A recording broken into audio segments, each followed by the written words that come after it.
All right, everyone. Thank you for watching. This is the third discussion episode of episode 3 of Falcon and the Winter Soldier. Again, it is going to be me, Broly Legs, and Goss talking about today's episode. And like always, we are talking right after watching it. It just came out an hour ago. We finished it, and we're fresh off of the credits, and we're going straight into talking about it. This one might feel a little bit different this time around because we actually watched it. We watched it together. We usually we all watched it on our own and then we talk after. But we actually had a little bit of a watch party for this one. So yeah, just like last time, I guess we'll go through it. We can start with Goss first, then Brawley, then me. Would you just overall? How'd you feel about the episode? This episode was fucking crazy. This episode was insane. It felt like I was watching an episode. It felt like I was watching an episode of like a fucking like cop sitcom drama. That would. It felt like a show that would be shown on like NBC. like some fucking like action cop drama show. Yeah. Watching like all three, like just how it's crazy. Like the episode. If I had to give this episode a title. If I had to give this episode a title, it'd be "Welcome to Night City." The whole time, all three of us were just going off about "Welcome to Night City." This is like where's Keanu Reeves at? Like, Madripoor was such a funny I mean, it was a cool setting, and there's a lot to be explored and discovered there for sure. But yeah, before we go, Raleigh, what about you? What do you think? Yeah, definitely. There was a lot of this episode was long. It was definitely full of action, full of character reveals. Like it's like every episode is like someone new, which is really cool. Definitely a lot of like traveling in this one too. But man, the drip on my man Zemo. Jesus Christ! That's another thing. That guy was suited up. Welcome to Night City, the drip edition, man. Yeah, it was definitely something, and I think I speak on behalf of all of us that this is probably going to be the episode that produces the most memes. There was a lot of moments in this one, a lot of action, a lot of so not as many like comedic moments, but there were some good ones. And I guess just to kind of get into, I mean, my thoughts overall, I thought it was a good episode. It did kind of feel like it was a little everywhere. There was a lot of like next scene, and like we were moving a lot, and it did kind of feel like I was trying to keep up at some points. But overall, I mean, the action was there. The entertainment value was there. I mean, it's a show that like you're kind of hooked. Like it's a show that you're tuned in, and you're like, it's hard to get distracted, you know? Yeah. And like, you know how like whenever you're watching like a show, or you're watching like, for example, if you're watching like Game of Thrones or something, most episodes there's like one part where you're like, all right, I'm gonna go get a drink, or I'm gonna like, you know, look at my phone for a second. Like this show kind of really, I don't know, like just reels you in really well.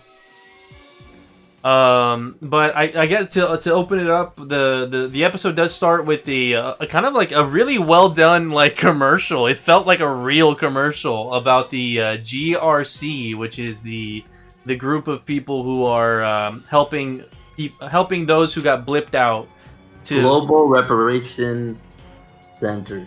Something, yeah. Corporation or something like that. Reparation Center. Well, yeah, and so basically we got a commercial showing off, oh, this is the organization that is helping people get like kind of put back into their normal day-to-day life. And that goes into pretty much us meeting Zemo, right? It goes from that kind of commercial to straight to where Bucky is telling Falcon just oh wait, here he doesn't like Avengers, I'm gonna go talk to him. And how'd you guys feel that exchange went? It was cool. It was really cool. It was also something that like it's kind of like you kind of wonder what that exchange would have been like, right? It's like, man, we would have liked to know how like that exchange would have liked to be like after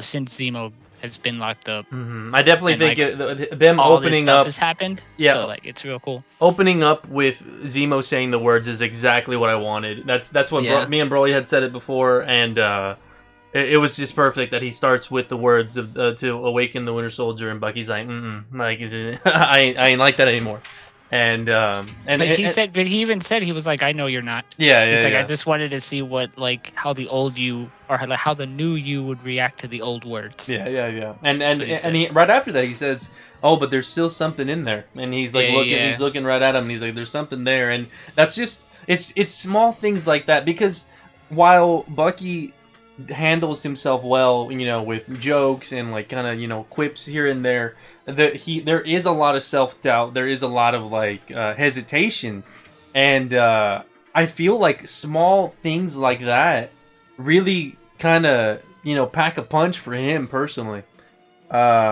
We got a little bit of it last episode when he says like, "Oh, if Steve's wrong about you, then he's wrong about me," and obviously he's been going to therapy and stuff like that. So Zemo saying like, "Oh, there's a little bit left in you," like he doesn't want to hear that, because he's already doubting himself, and it's even further pushing that knife in, like saying like, you're still not done healing," Yeah. And so yeah, I thought their interaction was pretty very interesting, very very engaging. But then it's weird. It's like we're having that sort of interaction, but then it goes to Falcon and Winter Soldier walking through some like abandoned place, or just like not abandoned, but maybe just not in use currently. And Falcon's like, "Oh, what are we doing here? What are we doing here?" And he's like, "Oh, let me give you a hypothetical." And so we're getting that conversation. Oh, yeah. We're getting that conversation that they've had, but we're also getting the rundown of like, well, if someone were to break out, this may be how it went down. And so, Broly, what did you feel about that whole sequence? Did you think it was like, kind of silly? Was it believable? Was it just, fluff to make an excuse to get him out there? What do you think? Yeah, I mean, it kind of seemed.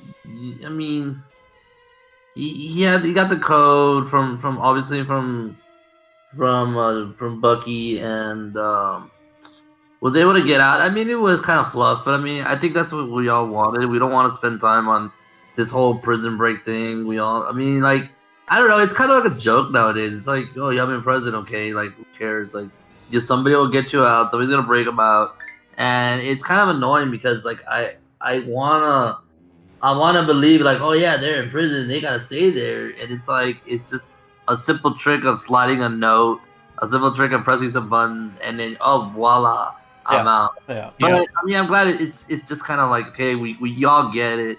They're gonna break them out, but they can't do it like But it's like you're saying. I mean, I agree with that. It's always been like that. Like in every like superhero movie thing, every time the bad guy the bad guy that gets locked up, it always takes one little thing. It's always one little thing for it to happen, and then like everything gets fucked. Yeah. And it's whatever, but I mean, it's cool. I like that. I think he got out. I like how basically took him to where his stash was, showed off all his cars, and it showed off obviously the trademark mask, the purple mask that he has. Yeah. Which is kind of like odd. Like, I don't know. Like, it's so weird because you would think if he was gonna have this, or if he was gonna like go to the mask, he would have at least had it for the movie, for the winter. I mean, for Civil War. But that's the thing that's kind of like, it's cool. Like, I love Zemo. Don't get me wrong. I love Zemo, and the actor that's played him is so good. But it's such a change. Like, you could say maybe prison life made him like harder and like more of an actual threat or something. But it just seemed like in Civil War, he was just the nerd that was pressing everyone's buttons and like the schemer, and that was it, right? Like, he was just scheming. And in this one, it's kind of like he's doing so much more action. He's like jet setting. He's got all this money, and I'm just like, where did he get all this money from? Like, what did he do? Like, what is this? Because he was like living in a house with his family. You know what I mean? Like, I mean, well, he explains it a little bit. He kind of says like, "Oh, dealing with Hydra and flushing out people here and there." I kind of just like he reassumed assets of other people here and there. From what I remember the episode saying. Yeah. Basically, yeah, that he was just I have things set up for me to get what I needed done all the time. But yeah, I mean, I don't know. It's an interesting thing because I feel like Marvel does it a lot, where it's a very like tongue in cheek. Like, well, pretty much what we've been saying is that we know Zemo needs to get out of prison to do more things. The audience knows that, and the people writing the show know that. So I feel Marvel kind of gets away with it because a lot of people, experiencing and watching media, they've seen this countless times. And so I feel like they kind of get away with being, I don't want to call it lazy writing, but what I want to say is like they kind of just fluff over things to move the story along quicker, and they use the general knowledge of people understanding.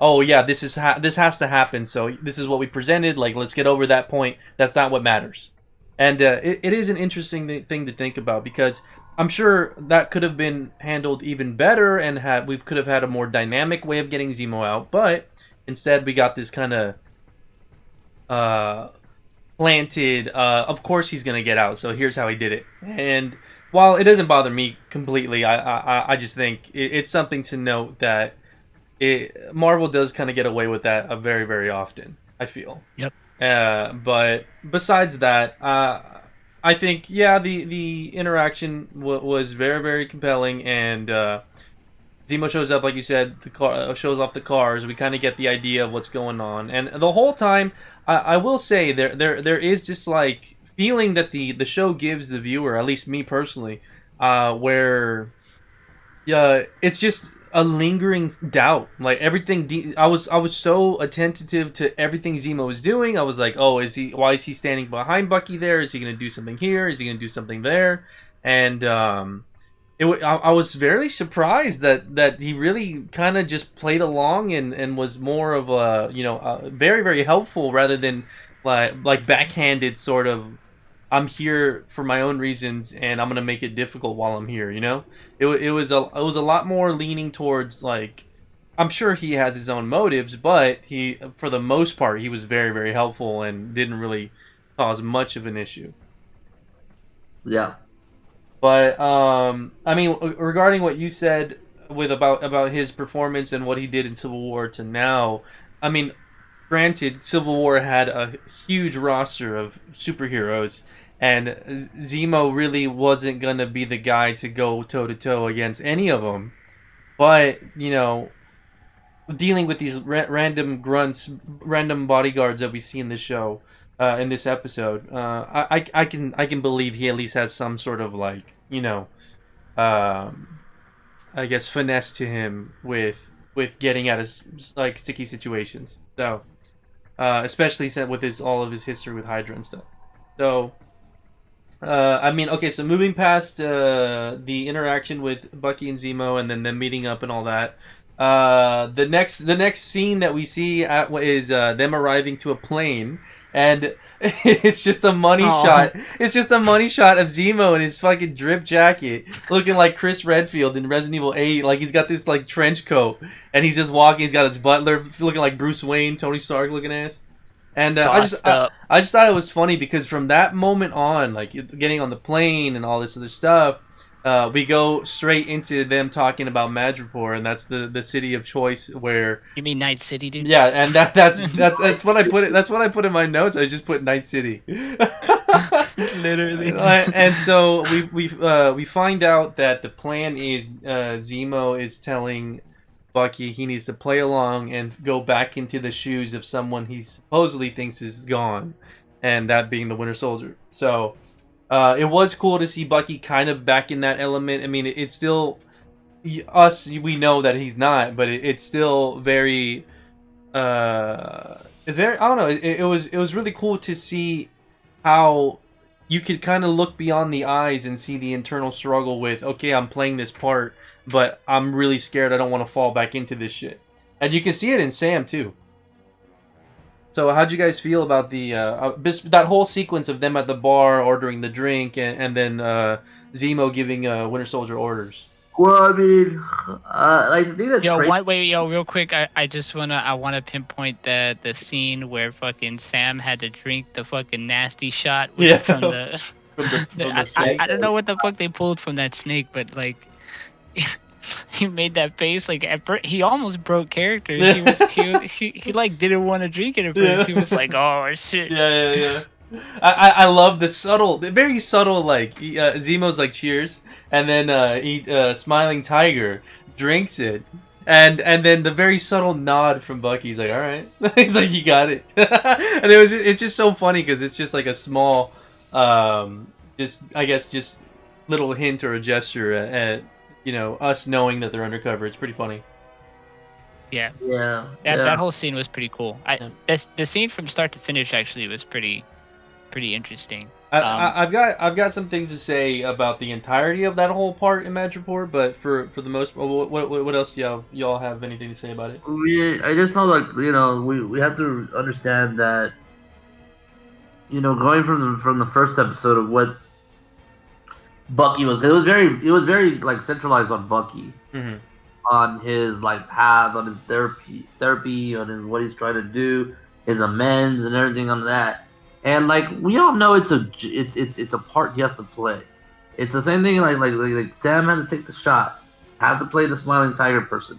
Okay, but Bucky is like not like this is not good for his mental health because he's like in there and the Zemo is telling him like or giving him orders, telling him to act like the Winter Soldier, attack. He had this fight scene, and then later on there's more fighting that he has to do, and it's like we all knew this was gonna happen. We knew he was gonna go be led down this road, but whenever you see him doing it, and it's because Zemo's telling him, and he's having to be doing it without his it's not like he has a real choice. Like, yes, he's in control. It's not like he's turning into the Winter Soldier, but it is in there, and it is him transforming kind of back. Like, obviously, he's in control, like I said, but it's like you gotta feel for Bucky. Not, it's affecting him mentally, and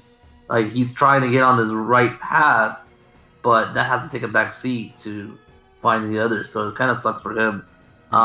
But other than that, I mean, like it was done really well. Very cyberpunkish, like we all said, and we got to see Sharon Carter after the end of that, which was really really cool. Yeah. Dude, the whole time I was just making cyberpunk jokes. Like, I was like, is there a fucking Falcon and Winter Soldier cyberpunk crossover event that I was like not aware of? Like, I'm just the whole time we were watching, we're just sitting there, we're just like, why do you come? Da da da da da da da da da. But the part where they have the meeting with the chick, what the fuck is her name? Selby.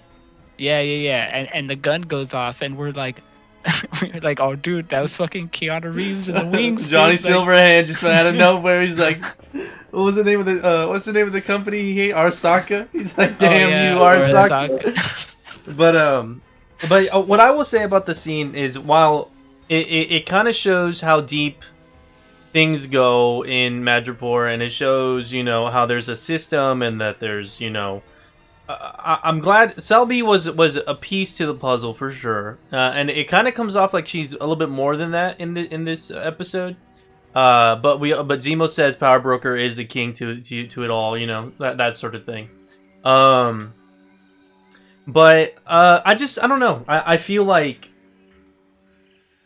the thing that was bugging me the whole time throughout this whole scene is just things that bother me with logic in superhero movies and just action movies in general. And it's like, we've seen how far technology's gone. We've seen even people like Claw get their hands on Stark tech and stuff like that.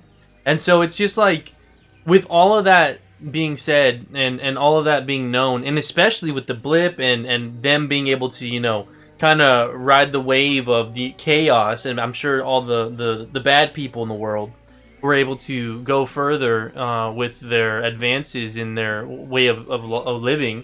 I just feel like is there no way no one recognizes Falcon? I thought the same thing. And it's like, is there no way, like, they don't have any sort of tech or anything that lets them recognize, an ID or a facial scan or something? Like, all of that is lingering in my head, and it comes to a point where it's like, okay, you just gotta like suspend your beliefs, but it's still just Well, I mean, okay, I would counter that by saying, how do you think they know it's the Winter Soldier? Like, what do you think it is? the arm. Yeah, like it's not the face. It's Well, not his body. I mean, the first guy says, "Oh, did you get a haircut?" Yeah, because they already know it's the Winter Soldier just by based off his his arm. Uh-huh. And so like you can't go and be like, well, Falcon doesn't have his wings. He doesn't have his his goggles on or anything like that. He's just an African man walking around. Yeah, but You can't I really just tell feel me like no. like how serious does the show want me to believe this organization or this criminal underground is? Because if they want me to treat it like it's not that serious, then they're not that official, like they're not that legit. Then okay, they did they got their point across. You're supposed to believe it because Zemo is basically walking you through it, saying, "Hey, you're this guy. I got you looking just like this person. You're literally him." And they're kind of like, "But you're a little taller," or they're kind of like giving him. That's why they tested him with a shot.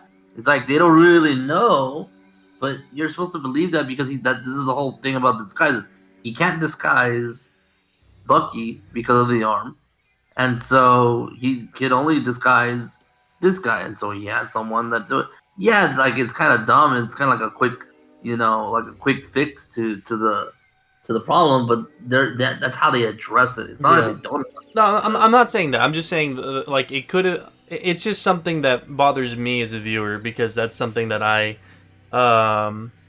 that's just something that I pinpoint in my mind as, okay, how are you gonna sell this to me? Because I just feel like after everything we've seen, I mean, obviously Stark tech is so much more advanced than anything, and then beyond that, Wakanda tech is even so much more advanced than that. So it's like that they've got the higher caliber shit for sure. But I'm just saying, as an established criminal underground and all this other stuff, I just feel like it could have maybe been, I don't know. We've seen Black Widow use tech where she actually put on a different face. You know what I mean? Yeah. So it's like stuff like that. I feel like that could take the lead in this, where we're like, oh, we're gonna make you look like this guy. You just gotta act the part, and then maybe him slipping up. I mean, the phone call was very interesting. Like that was a way of them figuring it out, and I just think that could have been another thing. Maybe the mask that he wore, if they went that route, maybe it glitched a little bit, or maybe he sneezed and then it came off or something. Stuff like that. Because he's no Black Widow. He's not trained to be an espionage sort of guy. So it would have been a more natural way of getting discovered. But Right. but I mean, whatever. Going past that, that's just something that I thought about. But we get some information from this talk that he has with Selby. Zemo ends up saying, "I'm gonna give you the Winter Soldier, and he's going to be, I'll give you the codes to control him." And she gives us some info that the name of a scientist, I believe his name was like Wilfred Nagel. Nagel. Nagel. He was the one that's been making the super soldier serum, and thankfully he's in Madripoor, and she has the information for it and all that stuff. But then things go south because of the phone call that Sam gets from his sister. And then I'm honest, I was surprised that Selby got shot. I thought that she was a way bigger. That's what I meant, was I felt like she was a way bigger piece to this city. At least what they kind of led it to believe. And then now she's dead. So we got a John Wick situation where there was a bounty placed on them instantly, and everyone in the city got a text from it. And so we get a little bit of an action scene. We get like an escape scene going on, and I thought for sure that was gonna be the moment that Zemo got away. But he ends up showing up later, and Sharon shows up right after him, and she shoots down some people. And can I just say, Sharon, like, holy shit, the amount, like, where she was in Civil War to now, god damn. Like, yeah, she was always an agent of Shield. Okay, so a disclaimer: I never saw Agents of Shield, and I think she was in that show. I don't know. Well, maybe. And so I don't know if there was any scenes that were like super, out there with her action moments. But man, we saw a lot of it in this fucking episode, and she fucking kicked ass. It was she fucking dominated. We'll get to that, but yeah, basically she's the one that kills Selby, and then yeah, she's the one that saves all. Even Zemo says like, "Oh, you guys got a guardian angel," because she was shooting down everybody that was chasing them, and then she shows up and gives basically the rundown of what's been going on with her and where her role is with all this. It confused me for sure. I was like, at first I was like, okay, I get it. Like she had to go on the run, and she's bitter about it, right? She kind of like, I can't go back to America. It's your fucking fault. Blah blah blah. You know, you don't know what it's like. You're not on the run like I am. I'm still on the run, and so it kind of like was like, okay, maybe she kind of like hates, the America.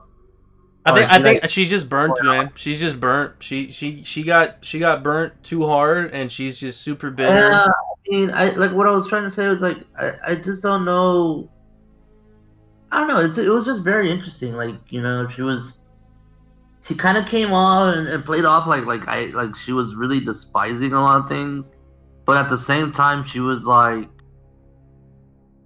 I don't know, like it's like if she was like, nah, I'm good here, right? I have this hustle life, I'm good, I gotta make all this money, screw that. But then Sam was just like, well, I'll get you pardoned.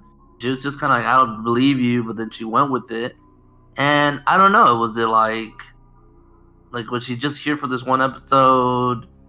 I think it's just a setup. I think it's a setup for more from her, because obviously we need, if they're going to use this city more in the future in other movies, we need someone who is a contact or is somebody who's knowledgeable of it. So I mean, she ends up leaving after another fight later in the episode, and we have to learn more.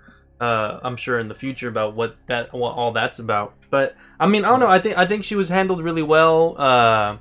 The best comparison I can think of when it comes to how she's acting and with being presented with a pardon, it's kind of like, how in like Aladdin, how Genie's like, oh, you're gonna wish me free, haha, very funny, but then he's still hopeful. Like there's that little bit of him that's like, all right, he's like, I'll take your word for it, but I don't believe it. And so I think it's something like that in that same vein, where it's like she's been there and living this life, and she's kind of like just bitter and upset about everything that's been handled for her personally, even though she had her, like, that's what she said, like, oh, you really don't care about this hero shit, right? Like, you don't believe it?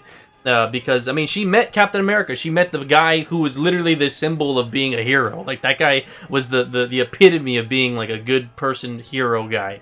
And I think that's, like, something that's giving her that small little bit of hopefulness, is that, there are heroes are a thing. It's just, it takes a lot. She doesn't believe it. She thinks it's bullshit. Yeah, that's all hypocrisy and that. Yeah. So it was a cool exchange in her apartment about stuff like that, and then we get some rant. That's why it was another meme comes up, but we get a scene right after their talk, and she's like, oh, just lay low, enjoy the party. And just hang out until I get things going, and I'm gonna get some information. And then we get a scene where they just go to a club and just kind of like, you got Zemo dancing for some reason. Zemo getting down. He's got his like fucking dad dancing and shit. He's like rolling the dice, and I was like, come on, man, no way, this guy. Yo, he rolled up with the drip in the club, dude. Everybody get in the club getting tips. It's another one of those things where Marvel is so good at just making the most, even of smaller. Like, Zemo was a bad guy in Civil War. He killed T'Challa's fucking father. But you got these moments where Marvel just knows how to like make these characters have a moment that's just fun or like memorable, and this one was it. Like, Zemo was, drip or drown this whole fucking episode, and he has like little dance moves, and he's just got these little quirky like quips, but he's also like philosophical at times. So I don't know, it definitely was a great. I love that they're able to get these like awesome actors and put them in this TV show. You know what I mean? Yeah. But So essentially, it goes from all of that to where this is what I meant by the show kind of just going boom, boom, boom, boom, boom. Like we're in the bar scene, we're talking to Selby, we're getting in an action runaway scene, and then we're at the apartment talking about the shield and what it matters and all this other stuff, and then we have a scene where they're at partying at a club for whatever reason, and then it's daytime, and now we're like by some shipping. What are those called? Like shipping. The docks, like dogs or freights or whatever. Like just like the freights, the containers that are around, and we're having a scene there, and so we were all popping off because they show up here because they're trying to find this doctor scientist guy that made the serum. And we were popping off because Sharon calls in on the little walkie or whatever, the earbud, and she's just like, we got some company out here. But she's like, I mean, she doesn't say it, but we said it for her. We're like, we got company, but I'm going to deal with it. And she just destroys every single person. Yeah, guys, well, no, there's going to be people coming, and then she just picks up everybody. Be careful, guys. We got company. Yeah. Me. So yeah, she just goes on a rampage, just destroys everybody. I mean, she gets banged up here and there. She's got some cuts, but for the most part, she ran the show, and just straight up killing. I'm surprised at how much this is a Disney Plus TV show, and we got. I'm not surprised anymore. I mean, yeah, it's a Disney show, but I mean, look at freaking. You don't think Punisher's gonna get on Disney Plus eventually? Like, it will. Maybe. But yeah, she stabs people in the back. She's shooting and then stabbing people. She's throwing a knife into the knife. Yeah, into someone's like arm. That was a cool shot. Yeah, she threw it at him and it went into his like forearm or whatever. And then was cool. And then she just rushes him down. It was really cool. Very very very awesome. Even then it was I think it was like seamless. She was like, we got company. And then I was like, oh, here comes the action. And then she rolls up with a baton and just starts wailing on 3 dudes. And I was like, okay, Nightwing, chill out. Yeah. They're just talking in there. They're just having a nice chat, dude, inside. These guys are just cold. Yeah. But yeah, so we get some more intel. This guy's talking about he made the serum, and he said that, and just like, and Falcon brings it up later, but he kind of just like very lightly says like, oh, some host, I took his blood cell and whatever, and he like he didn't even care to know Isaiah's name. He just said like, oh, I took blood samples from this guy and I was able to recreate it in an even better way with less junk and with less problems for the body. But what'd you guys think of that scene with the doctor guy? I thought it was cool. Yeah, it was fine. I mean, he was he looked kind of cool. I mean, he was just whatever. He's just some guy, and they were the meme that he is. Yeah, the meme was that he is, what's his name? Jesse Eisenberg. Yeah, he had very similar like body frame and like mannerisms, and like way of speaking. But I mean, that scene, I think I just the only problem I had with it was he was feeling himself. He had the Winter Soldier, and he had Falcon, and he had Zemo all in a room with him. And he's just like, how about you make me a better offer? And I'm like, bro, I thought it was silly because the tactics to get him to talk weren't very well thought out. It was just like, oh, I have a gun to your head and I'm gonna shoot it, and then he's like, okay, I'll say. Like, it was like one of those moments in like the Batman games where he's like, tell me about Riddler, and he's like, I'll tell you nothing. He's like, I'm gonna break your leg, and he's like, I'll tell you everything. It's very similar to like that. So I thought that was a little poorly handled, but again, another one of those Marvel moments where they just kind of you're gonna get this information one way or another, so we're just gonna give it to you, and it's another one of those. I don't know, like I don't like when they do it, because I feel like there should be a better way of gaining the info, not just simple, oh, I shot a gun, and you're surrounded by people who are fighting outside, but you're still gonna tell me. Yeah, pretty much. I mean, it's like, I mean, they were gonna get his information. What else was he gonna do? It's they maybe if they would have said something like, oh, we'll pardon you, or we'll keep you alive, maybe that would have been better than just having a gun. But it's part of like, oh, this is the Winter Soldier. Oh shit, like I better know, I better behave, basically, in that sense. Which is, whatever. Yeah, but Moving on from there, they end up having another action scene after they're leaving, and I thought this part was a little. Well, actually, hold on. I'm trying to remember if it happens after that part or not, but we do get a scene with the redhead girl and her mom from the Flag Smashers, and I don't know if that happens while they're doing this containment thing or maybe right after it. But we get a long talking scene where she sees her mom and they're like, oh, why don't you go with her? She'd like that, and we're under the feeling that she's passing on because she's holding her hand, and then the monitor goes dead, and so I was in my mind, I was feeling like the show is doing a really good job at making us feel sympathetic for these guys, right? And they've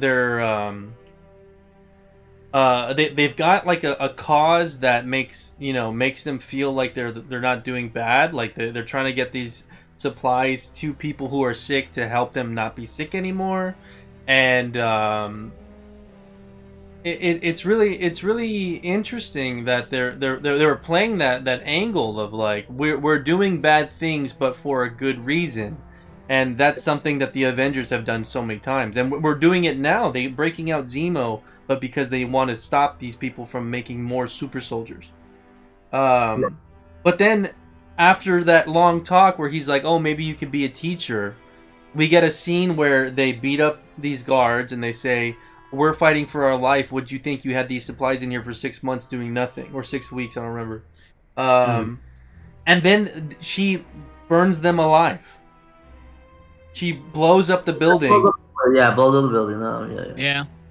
She blows up the building and burns them alive, and he's just like, they were in there. There were people in there. One of the guys with her, and she's just like, this is the only thing they'll understand. And that's where I'm like, okay, now we have a reason why we need to stop these people even more, beyond the surface level sort of, they're fighting their own fight, we're fighting our fight. It's so, I don't know, it's very interesting how all of that is unfolding, and it feels like a lot. Like, it feels like we're juggling the Sam and Bucky stuff, we're juggling Sam struggling with his sister. We're juggling now. Zemo's in the picture. Sharon I don't know if she's going to be in the picture much longer, but in this episode we have a lot of stuff like weighing down on Sam about Sharon.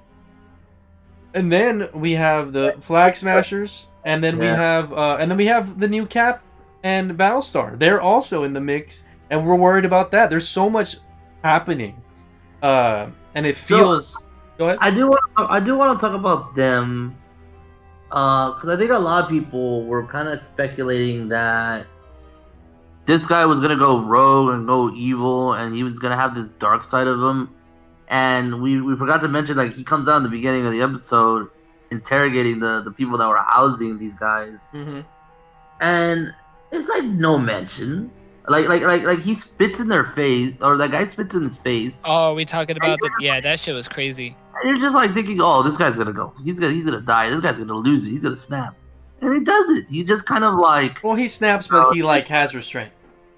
Yeah, basically. But he doesn't do it. He doesn't like even punch him. He doesn't do anything. He just wipes it off and tells them like, who I am. He grabs like his shoulder, or he like puts his forearm up against like his neck area and pushes him up against the wall, and he yells in his face. So it's like a little bit of a snap, but it's not to the point of like. You didn't kill him. Yeah, any damage. It was just like more of like a.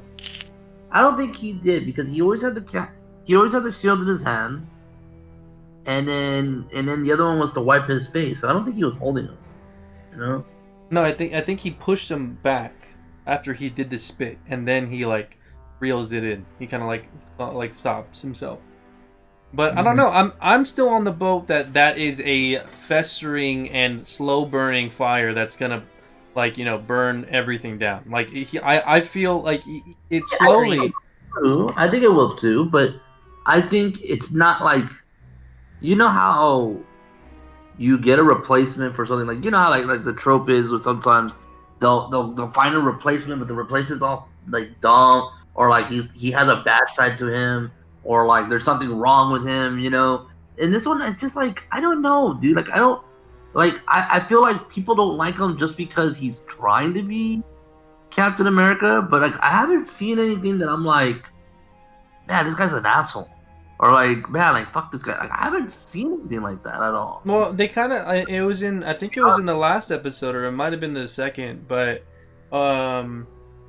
we get that moment where Falcon says he's just like, you're there, but then it's always that last sentence, or it's always that last phrase, and that's what everyone's picking up on, is that it doesn't seem like he's an asshole, but he is, and it's like that last little moment of him talking has to be either like condescending or just kind of like, come on, Okay. fall in line, soldier. Like he wants them to heed to his words. Like I mean, to be honest, who's more condescending, him or fucking Tony Stark? Oh, for sure, Tony Stark. But Tony Stark is known to be a. Well, that's what I'm saying. Is like I don't see like what I'm trying to say is there's no obvious fault on this guy. He's literally like, to be like, if I'm gonna sell it this way, Sam didn't want the shield. America wanted a new Captain America, and this guy stepped up.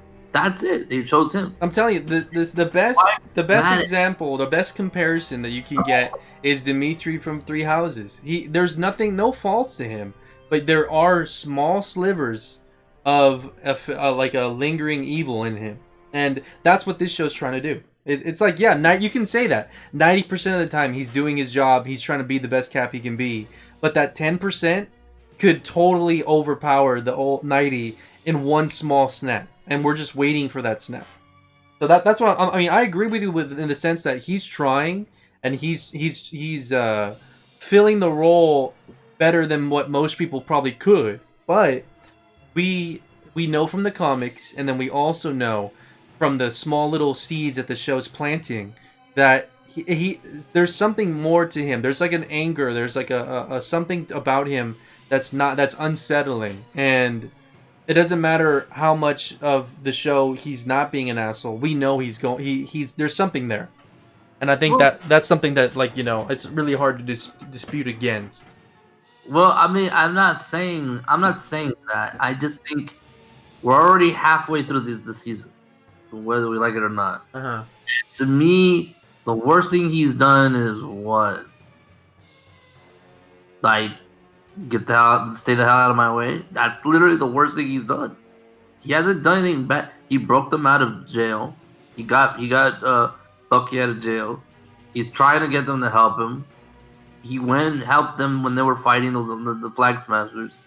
There hasn't been a hint of like, oh, I'm working for the power broker, or I'm doing something shady, until right now, where he's like, we're just gonna run with this. Like they find out that Sam and Bucky are the ones. Well, he has a feeling that Sam and Bucky are the ones that broke Zemo out, and they're like, we're not gonna tell anyone. We're just gonna go with it, and let's just go like off the grid kind of thing.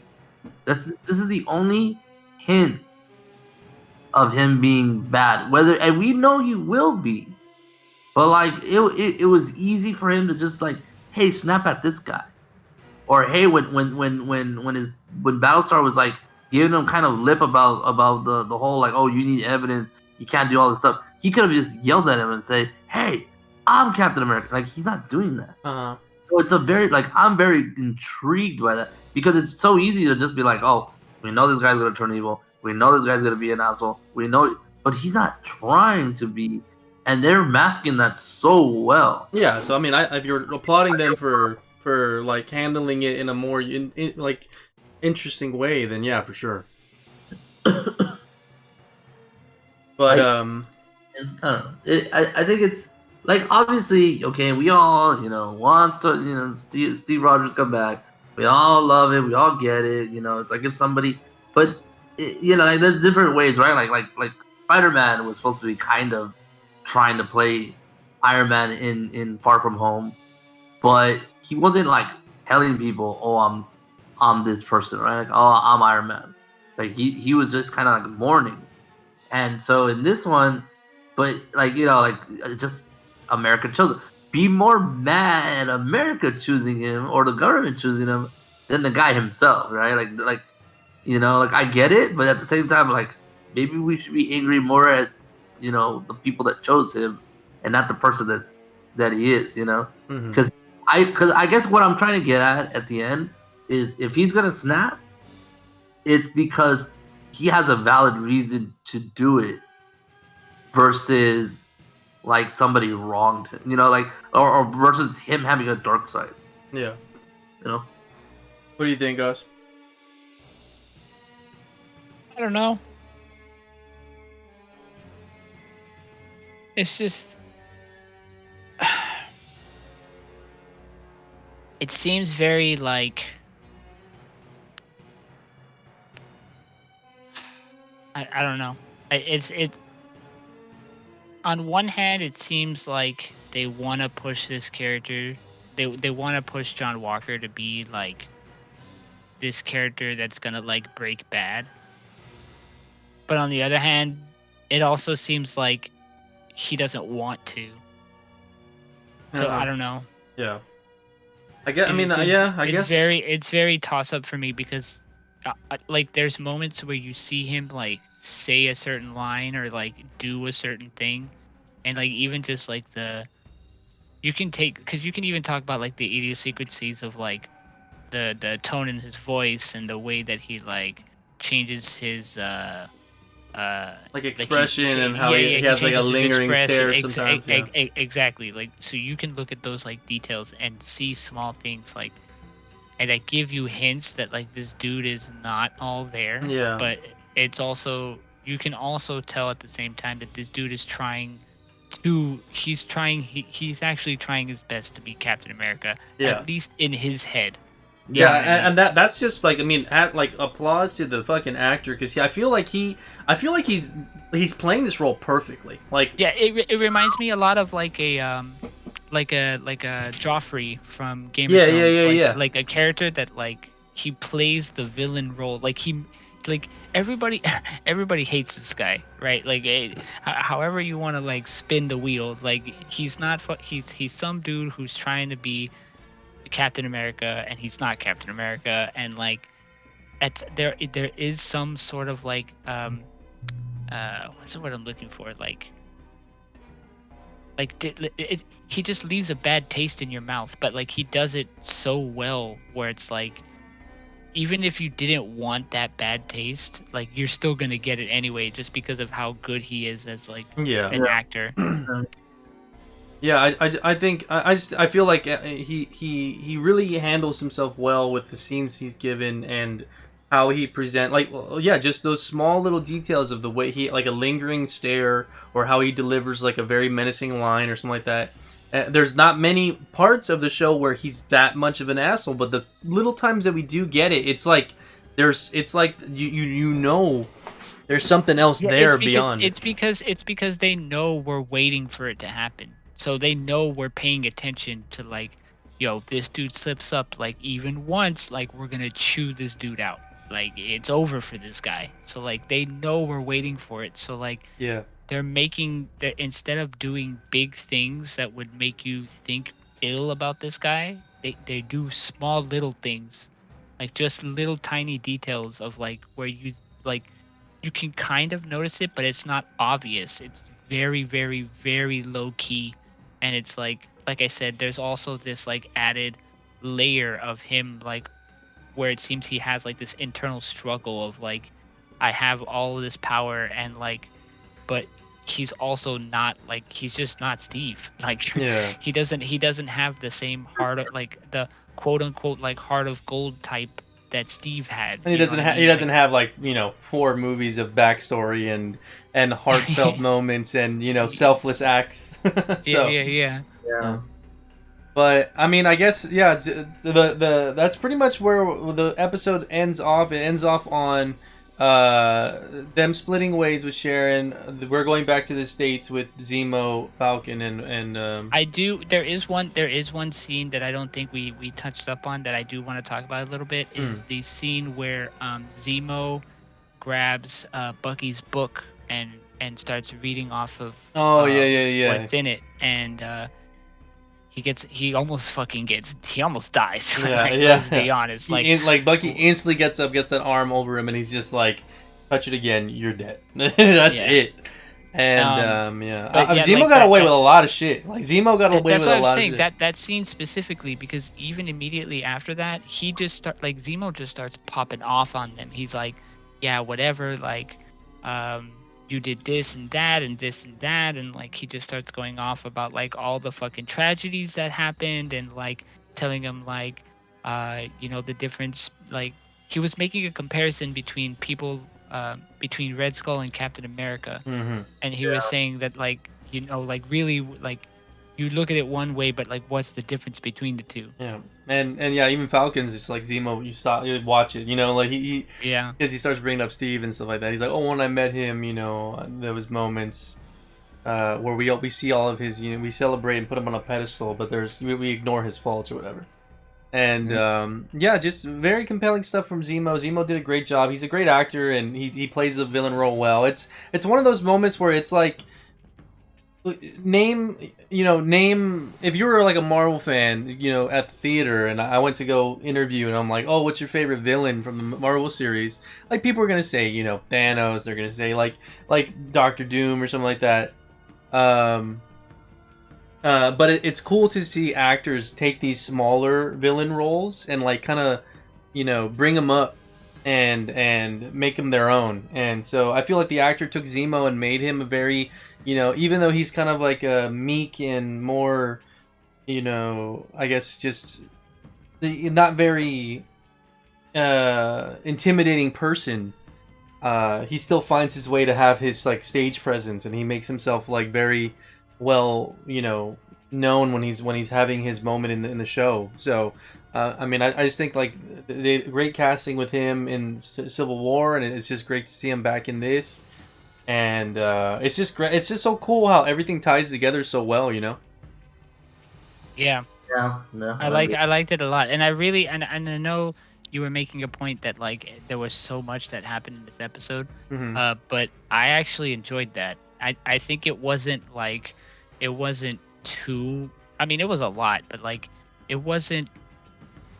There wasn't like an extreme amount of like jump cuts. There wasn't like, oh, just like 2-second scenes and then like over to like another one. Like, Mm-hmm. yeah, there was like that scene with them like in the club, and like, Yeah, that was the only like unnecessary one, but that it was all. But it came and everything went. else, like, that's what the point I'm trying to get at is that like there are shows and movies that do stuff like that where they try to compact everything into like a certain time frame, but like what they end up doing is they end up using too much filler, like that scene with the club scene, instead of like compacting actual story and like driving home like the entire episode. Yeah. Where like in this one, like really the only scene that was like kind of like not really that important was the fucking Zemo dancing in the Zemo club. dancing in the Like, club, yeah. everything else was like really important and like definitely helped like move along the story. So like that's I applaud Marvel for doing that, because it's very hard to like put all that information in one episode and like not make it like feel completely out of place. Yeah. Yeah, just solid overall.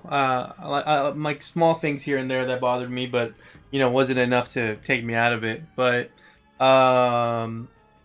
yeah, we end up with the three of them walking down the street, and then Bucky says, "I gotta take a walk," and they're like, "You good?" He's like, "Yeah, I'm just gonna, walk around or something." And then he notices something on the floor, and at first, I mean, my first instinct was like, "Wow, that looks a lot like the weapon the little ball grenade that he rolled to Black Widow in his movie." But he finds a companion to it. It's like a small little orb. And then he's like, I know I got your your signal or whatever. I know you're here. And he turns around, and then there's somebody from Wakanda who's there, and that's very surprising. And she says that she's there for Zemo. So, what are your thoughts on that? I have a theory. I have something that I'm thinking about right now, but I'll save it for after you guys say something. But what do we think? What do we think's going on with that? Well, that Go ahead, Goffy. Well, that's that girl. Wasn't that supposed to be the chick that has the red outfit um No, that's not her. because there's two of them, isn't there? There's the one there's one, the main chick. I can't remember her name, but So all her her this girl accents. came out when she picked up T'Challa from from Civil War when he was in prison. She was there. She was one of the bodyguards. Her Yeah, name is she looks like, yeah, she looks like the other chick. What's her name? Um, I know the one that's in Infinity War, right? And she's yes, the like, main when girl. she's Yes, yeah, it's not her, but Nakia. I think it's Nakia. No, no, no, not her Nakia. yeah, her name's leaving me. Let me find out real quick. I can't remember her name. her name's Ayo. Okoye. It's not Okoye. No, no, no. I know it's not, but Ayo looks a lot like Okoye. The only Kind difference, of, yeah. yeah, they have the same outfit. The only thing is the accents on Okoye's are gold and Ayo's is silver. And Ayo was in what do you call it? Black Panther. I think she came out in Infinity War too. Yeah, I think Okoye is the her actress is the one that's from Walking Dead, right? Okoye, Yeah, I think so. yes. Okay, so yeah, that wasn't her at the end, but it was. I'm probably saying it's someone named Ayo. Yeah. Yeah. And so she shows up, and so I mean, it's really cool. We've been getting a lot of nods and a lot of sort of like the time spent in Wakanda that Bucky was there. He really like he's it just I'm not gonna go as far to say he's like one of them, but he's definitely like grateful for what they did for him, but also didn't like just sit on his ass when he was there. It looks like he like kind of picked up on how they work and picked up on um, their inner workings are here and there. So it was cool that he noticed something like that and could get intel from that and meet up with them. And it was cool. Like it's not like she surprised him or anything. She just was behind him and he turned around very slowly. He's just like I knew you were around or whatever. So like he knows how they work, which is cool. Yeah. But so so she says she's there for Zemo. What do you think she wants with her with him? Oh, she wants to fucking imprison his ass again. I mean, because yeah, Falcon mentions it in this episode whenever Bucky was breaking down the hypothetical, but he's just like Zemo's not a great guy, not no one's friends with him, and even he killed T'Challa's dad. Yeah, killed the T'Chaka, so Yeah. she wants revenge, or like basically Wakanda wants him prisoner. Yeah. Basically. Yeah. And so I think that because I think if I'm not mistaken, this is the first Wakandan that we've seen since Phase 4 started. Yeah. So this is our first like imprint of like them what's going on with them in the world since the blip and the 5 years and all that stuff. I mean, obviously we got a little bit of it in Endgame, but besides that, we really didn't know. And I know that the director did say that episode 5 was gonna make us cry. Do you think? Oh no. Do you think we're gonna see T'Challa in this show? No. That. No way. There's no way. Because I mean, me personally, I can see that happening because That's not that far of a reach. the show was filmed in October of 2019. Yeah. To March 2020 before COVID, shut down all their shit, and then I believe they started filming again around August, and then they finished in October. And I mean, this isn't just a like. I'm not trying to say like, oh man, like wouldn't it be like a huge tearjerker and use the horrible passing of this guy? But what I'm saying is like, obviously it happened with Star Wars where they have initial plans and they have these moments planned out already of characters returning and things being shot beforehand. So do you think maybe that time frame he could have had some screen time? I mean, like, okay, I can maybe see it because I know, like, you know how like Winter Soldier, or you know how WandaVision was kind of like, like a bridge to the next movie, right? To Doctor the Strange. Doctor Strange one. This one could be the same thing for Black Panther 2. Uh huh. It's already done, I think. I think Black Panther 2 is already done. So like, it's not out of the Realm. quest. Yeah, it's not out of the realm of possibility. It's not out of the question. It's just It's not. That's not far of a reach. I think. Man, but I'm gonna say no. huh. I'm gonna say no. To be honest, I just don't think so.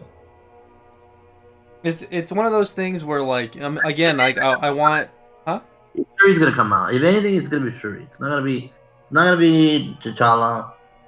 I don't think so. But I mean, it's not. Like I said, it's not impossible. Mm-hmm.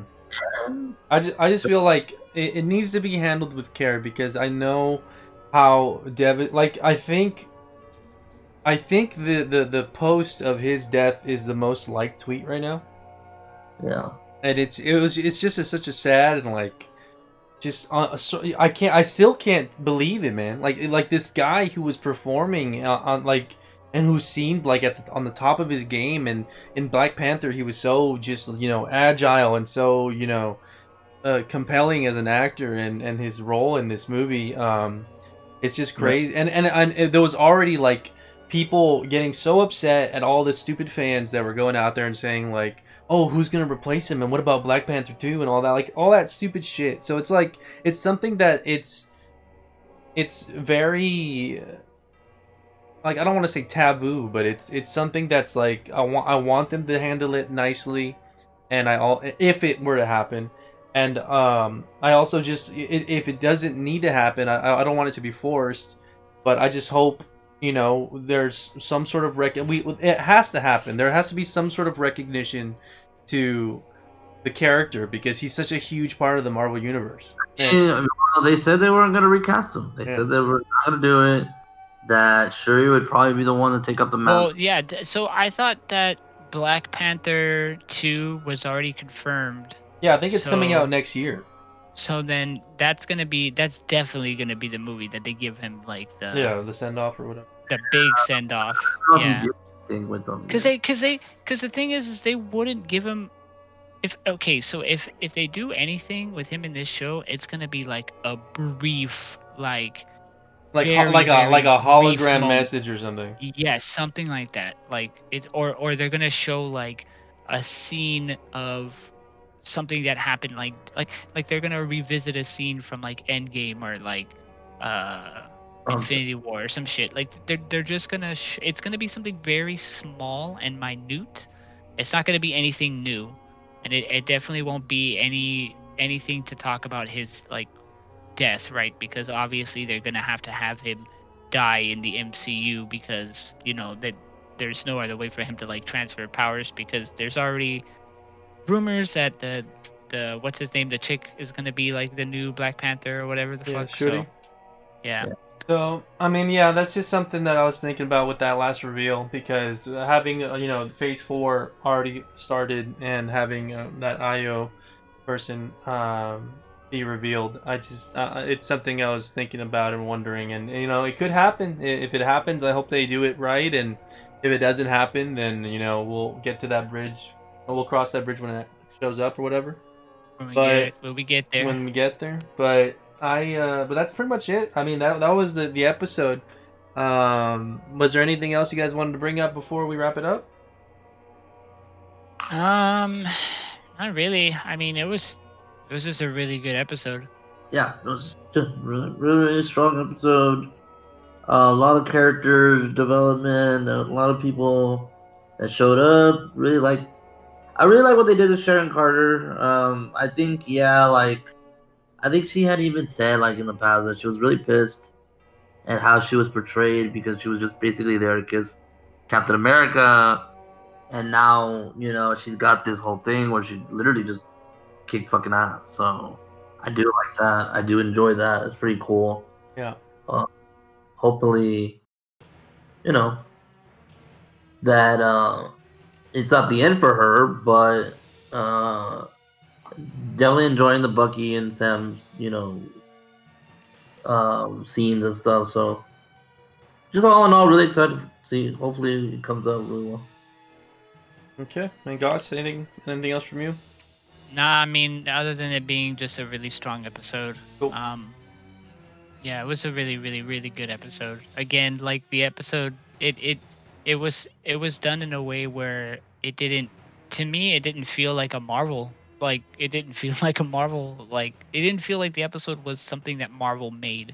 It felt a lot like a late '90s, early 2000s like crime drama on fucking ABC. Like what's that one show, NCIS or something like that, or Oh, yeah. like It one of felt those like kind of that. shows? Yeah. Yeah. It felt like that. Like, Yeah, I mean, it had similar beats. It was just like, well, we need a lead, we gotta lead. We need an interrogation scene, we had that. We need like a... it had a scene where Zemo, or not Zemo, what's her name, Sharon, Bucky, and Falcon were all shooting a gun at the same.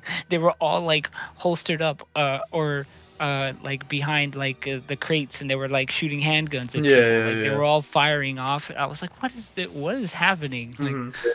Yep. Well, I mean, for me, the last thing I want to talk about is we got to see Zemo in the mask in this episode, and I thought, it looks great. He looks very conniving in it and stuff like that. It felt a little weird because I thought him putting on the mask and donning it for everyone to see, I thought that was going to be the turning point where he betrays them or starts doing his own thing and trying to get away from being incarcerated.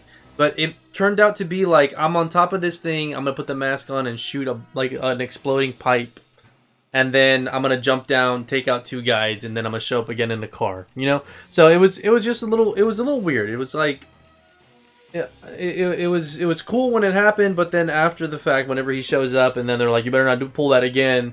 You're going to jail, and he's like, oh, I wouldn't dream of it, blah blah. And so I'm wondering, what exactly are they planning? Like, was it just to kind of keep us on our toes, or are they trying to take him in a different angle or something? I don't know, but that's the last thing that I'm kind of thinking about here. But that's pretty much it for the show. I know we've been ending each of these discussions with some sort of rating, and as I mentioned before, it's really hard to give a rating to a show when you don't know the entirety of how it's going to unfold, or if certain things in this part make more sense later. You know what I mean? So, yeah. So it's a little hard, but I mean, if you guys were to give this episode a rating, what would you all give it? We'll start with Broly. 10. You give this one a 10? You had everything, man. It had good length, action everywhere, some comedy bits. The drip on my man was pretty good. Like it was like, I don't see what was wrong with the film, like other than what, just some He simple... called it a film. A film? I mean, yeah. I mean, it felt like a film. Like a film, yeah. It was like a film, dude. Like straight up. I saw nothing wrong with it. Honestly, I gave it a 10. Yeah. Josh, what about you? I give it a 9. 9. Yeah. I gave last episodes an 8.5. I think this one was just a little bit better, so definitely give it a 9. Yeah, man, I'm feeling... I don't know. I'm feeling a little weird now because I feel like like I said, I liked the episode. It had a lot of great moments, a lot of fun. Like Rolly said, I mean, like we all said, it felt like a movie.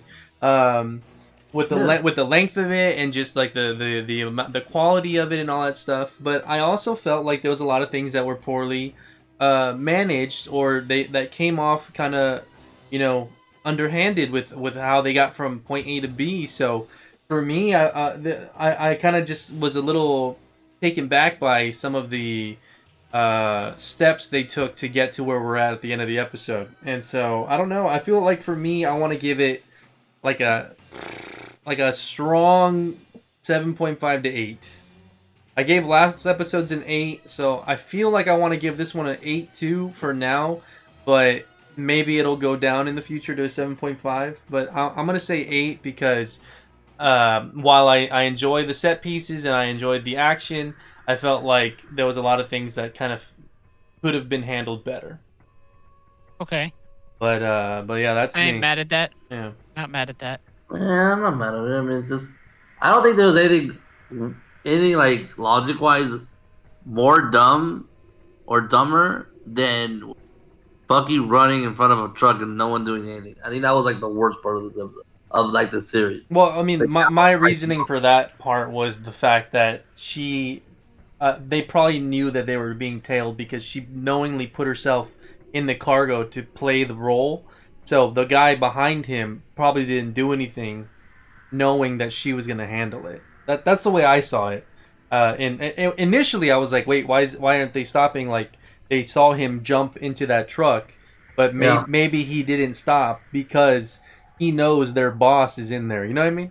So it's like, Yeah. I yeah, don't know. yeah, not cause more chaos to it all or something. I don't know, but either way, all right. So Goss gave it a 9, Bro. I gave it a 10, and I gave it a 7.5 to 8. I'm gonna give it like around there.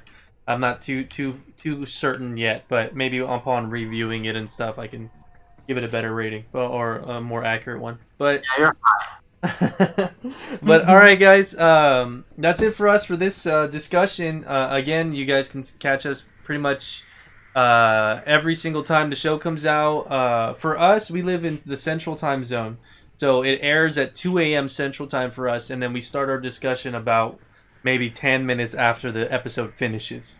so Yeah. so Yeah. yeah, I uploaded the other 2 episodes to YouTube, and this one will be being uploaded as well. And if you guys want to catch us live, it's going to be at twitch.tv/Vash. We're going to be talking about this. Maybe we'll. I don't know if we're going to branch out and do discussions of other things. Like I know King Kong just came out, and we all saw that. So that would She be was fun. so good. That would be fun to do. You know, if we want to do some other discussions here and there. But for now, we have Marvel stuff that we're talking about. We'll definitely be tackling other Marvel projects in the future. But that's it for us. Thank you so much, and thank you again, Broly and Goss, for